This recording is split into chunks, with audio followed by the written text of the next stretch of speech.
ఇక్కడ వచ్చినటువంటి మీడియా పత్రికలకు మరియు ఎలక్ట్రానిక్ మీడియా వాళ్ళకు ముందుగా సారీ, ఎందుకంటే ఈ టైంలో పెట్టకూడదు, ఆఫ్టర్నూన్ టైం ఇది. సారీ. ఆ, విషయం ఏంటంటే రాచమల్లి శివప్రసాద్ రెడ్డి గారు 2 రోజుల క్రితము ఒక మీడియా ప్రెస్ మీట్ పెట్టాడు. పెట్టి సునీల్ యాదవ్ దస్తగిరి గురించి కోర్టు న్యాయస్థానం పరిధిలో ఉన్నాడు, ఆయన గురించి నాకు వద్దు.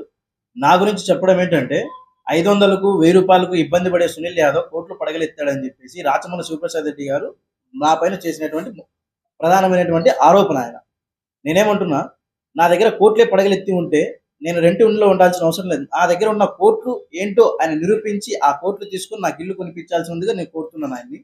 రెండో విషయం ఏంటంటే, మన ఈ సుప్రీంకోర్టులో సిద్ధార్థ లూత్రా గారిని చంద్రబాబు నాయుడు గారు పెట్టి మాతో ఏదో నడిపిస్తున్నట్టు ఆయన చేసినట్టు రెండో ఆరోపణ. అయితే ఇక్కడ తెలుసుకోవాల విషయం, మా లాయర్ గారి పేరు టిఎల్ నయన్ కుమార్ రెడ్డి. ఆయన పేరు తెలంగాణ అడ్వకేట్. ఫస్ట్ నుండి మొదటి నుండి నాకు పులివెందలు అయితేనేమి, కడపలో అయితేనేమి మొత్తం ఆయన ఆయన హ్యాండ్ ఓవర్లో జరిగింది నా కేసు అంతా. అయితే ఇట్లా సిద్ధార్థ లూత్రా అని చెప్పేసి నాకు సిద్ధార్థ లూత్రా గారి పేరు చెప్పి రాజకీయ రంగు పూస్తున్నాడు ఆయన, రాజమౌళి శివప్రసాద్ రెడ్డి గారు. ఇక్కడ ఇద్దరే కనబడుతున్నారా? ఛార్జ్షీట్ ప్రకారంగా మాట్లాడుతున్నారు కదా, హత్య అనే సినిమా పైన నా తల్లి పైన నా పైన ఆరోపణలు వస్తున్నాయని చెప్పేసి అక్కడికి వెళ్ళి నేను కంప్లైంట్ చేయడం తప్పైంది. వీళ్ళకు పోలీస్ శాఖని ఆశ్రయించడం తప్పైంది. దాంట్లో తప్పు ఏంటి అనేది వాళ్ళు చెప్పాలి. ఇప్పుడు నేను ప్రూఫ్స్తో సహా నేను స్టేషన్లో ప్రొవైడ్ చేసింటేనే వాళ్ళు కేసు కట్టడం జరిగింది. ఎంక్వైరీ జరుగుతుంది. ఆ ఎంక్వైరీలో అసలు విషయాలు అసలు నిజాలు తెలుస్తాయి. ఈ హత్య సినిమా ఎవరు తీయించారు, దీని వెనకాల ఎవరున్నారు, దీని నలుగురే ఎందుకు హైలైట్ చేశారు, మిగతా నలుగురు గురించి ఎందుకు మాట్లాడలేదు, మిగతా నలుగురు పేర్లు కూడా చెప్తాను చూడండి. అవినాష్ రెడ్డి, భాస్కర్ రెడ్డి సారు, ఉదయ్ కుమార్ రెడ్డి, నెక్స్ట్ ఈయన మన అవినాష్ రెడ్డి, భాస్కర్ రెడ్డి, ఉదయ్ కుమార్ రెడ్డి, శివశంకర్ రెడ్డి అన్న పేర్లు, వీళ్ళ పేర్లు ఎందుకు సినిమాలో చూపించలేదు? మరి వివేకా సినిమా ఎగ్జాంపుల్ చూపిస్తున్నారు. అది చార్జ్షీట్ ప్రకారంగా సినిమా తీశారని చెప్పుకుంటున్నారు వాళ్ళు బయటికి. అక్కడ దాంట్లో మా తల్లి గారి గురించి కానీ ఇంకోరి గురించి కానీ ఆడోళ్ళ గురించి మనోభావాలు దెబ్బ లేదు కాబట్టి నేను దాని మీద యాక్షన్ తీసుకోలేదు. దాంట్లో ఉన్నట్టు చూపిస్తే దాని మీద కూడా తీసుకోవడానికి నేను రెడీగా ఉన్నాను, కంప్లైంట్ చేయడానికి కూడా రెడీగా ఉన్నాను. అయితే ఇట్లా ఒక పత్రికలో రాసి ఇంత పెద్ద స్లాట్స్ అన్ని రాశారు, లోపల ఉన్నంత కాలం రాశారు. ఇప్పుడు బయటకు వచ్చాం, మాతో ఏదైనా కానీ కూర్చొని మాట్లాడు, డైరెక్ట్ కూర్చొని మాట్లాడు. మా మీద ఆరోపణలు ఏంటి, నీ మీద ఆరోపణలు ఏంటి? రాచమల్లి శివప్రసాద్ రెడ్డి గారి గురించే మాట్లాడుతున్నా. మరి బీసీ నాయకుడిని మర్డర్ చేపించింది ఎవరు, దాని వెనకాల సూత్రధారులు ఎవరు? ఇది పొద్దుటూరు ప్రజలకు, కడప జిల్లా ప్రజలకు మొత్తం అందరికీ తెలుసు. మరి దాని గురించి మాట్లాడితే ఎక్కడ తలకాయ పెట్టుకుంటాడో ఆయన తెలియదు. 2 సార్లు శాసనసభ్యుడిగా ఎన్నికయ్యి ఇప్పుడు అవకాశం వీలే పొద్దుటూరు. ఎందుకంటే కొత్త దాన్ని కోరుకున్నారు కాబట్టి పొద్దుటూరు ప్రజలు అతను డిలీట్ చేశారు, అక్కడంటే ఆ లిస్టులో డిలీట్ చేశారు. ఆయన కూర్చొని ప్రెస్ మీట్లు పెట్టి దీని పరంగా హితూ పలకడం మంచిది కాదని చెప్తున్నా. వివేకం సార్ గురించి, వాళ్ళ సార్ వ్యవహార శైలి గురించి చాలా తప్పులు పడుతున్నాడు ఆయన. వివేకం సార్ చనిపోయేంత వరకు వైఎస్ఆర్సీపీ పార్టీకి వీర విధేయుడిగా ఉన్నాడు. ఆ పార్టీకి చెందినటువంటి వ్యక్తి వివేకానందుడు సార్. చనిపోయిన తర్వాత లేనిపోని అభాండాలు వేసి ఆయన్ను దిగజార్చిన పార్టీ వాళ్ళు వీళ్ళు, రాజమల్లి శివప్రసాద్ రెడ్డి గారు. ఇది 2వ ప్రెస్ మీట్. ఒకసారి ట్రాక్టర్ షోరూమ్ లో మేము జైల్లో ఉన్నప్పుడు ఆయన ట్రాక్టర్ షోరూమ్ ఓపెనింగ్ కి పోయి ఆయన రాజమల్లి శివప్రసాద్ రెడ్డి గారు ప్రెస్ మీట్ పెట్టి ఇలా మాట్లాడడం జరిగింది. అప్పుడు కూడా అన్నాం చేసింది నలుగురే, మరి ఇప్పుడు వాళ్ళ మాట వింటున్నారు కాబట్టి మిగతా 2 పేర్లు రావట్లేదా బయటికి?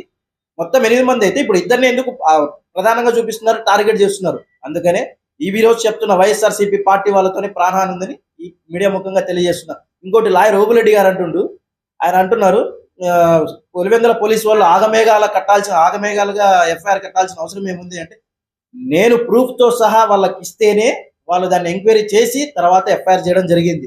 దాన్ని పోలీస్ శాఖ వారిని తప్పులు పట్టడం, మిగతా ఇప్పుడున్న ప్రభుత్వాన్ని తప్పులు పట్టడం ఏ మాత్రం కరెక్ట్ కాదు.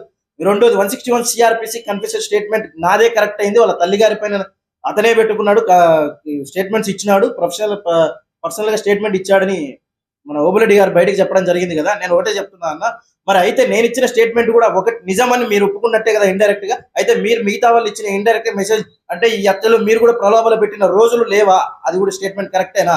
అయితే ఆయన ఇండైరెక్ట్ గా ఒప్పుకున్నాడా, అగ్రీ చేశాడా? ఈ వివేకం సార్ కేసులో ఆయన కూడా ఏదో ప్రలోభాలు పెట్టినట్టు, సాక్షులను ప్రలోభాలు పెట్టింది నిజమా అని ఆయన ఒప్పుకున్నట్ట ఇండైరెక్ట్ గా ఆయన ఓబులెడ్డి.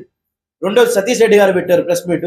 హంతకుడు. నేను జైల్లో ఉన్నంత కాలం రిమాండ్ ప్రిజనర్, నేను అంతే. బయటకు వచ్చినా కూడా కోర్టు న్యాయస్థానం పరిధిలో ఉన్నాను కాబట్టి నేను రిమాండ్ ప్రిజనర్, అనుమానితున్నా అవుతాను కానీ హంతకుడు నా మీద ముద్ర వేయాల్సిన అవసరం లేదు.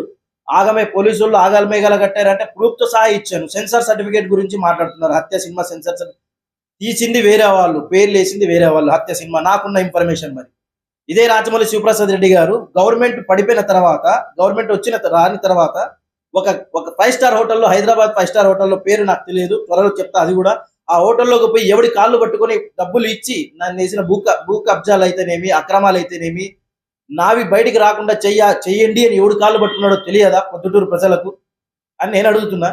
ఇంకొకసారి చెప్తున్నాను, ఏమైనా ప్రూఫ్ తో మాట్లాడండి. సునీల్ యాదవ్ దగ్గర కోర్టు ఉన్నాయంటున్నారు. కోర్టులు ఉంటే ఈ రోజు ఇటువంటి పరిస్థితుల్లో నేను గడపాల్సిన అవసరం లేదు. అదే కోర్టులో ఆయన తీసుకొని నేను అడిగిన ఒక కోరిక, ఇల్లు తిప్పించమని చెప్పండి, స్థానికంగా నాకు ఉండేటట్టుకు ఇల్లు కల్పించవలసింది కోరుతున్నారు రాజమౌళి శివప్రసాద్ రెడ్డి గారు. ఇంకా కొంతమంది కావాల్సిగా నాయకులతో ప్రెస్ మీట్లు పెట్టించి దీని వెనకాల ఎవరైతే ఉన్నారో వాళ్ళకి ఒకటే చెప్తున్నా, మీరు తప్పు చేయలేదని న్యాయస్థానం నిరూపించుకోండి. నేను తప్పు చేశానా లేదనేది న్యాయస్థానం తెలుస్తుంది. అంతేకాని మీ ఎందుకు మీరు మీడియా ఉంది కదా, మీ సొంత మీడియా ఉంది కదా, మీ సొంత పత్రికలు ఉన్నాయి కదా అని చెప్పి ఎవరందుకు ట్రయల్ నడపద్దండి దయచేసి చెప్తున్నా. నాకేమి జరిగినా ఈ రోజుతో చెప్తున్నా, వైఎస్ఆర్సీపీ వాళ్ళు నా కేసులో ఉన్న వాళ్ళతోనే ప్రాణాలు ఉందని చెప్తున్నా మీ పరంగా.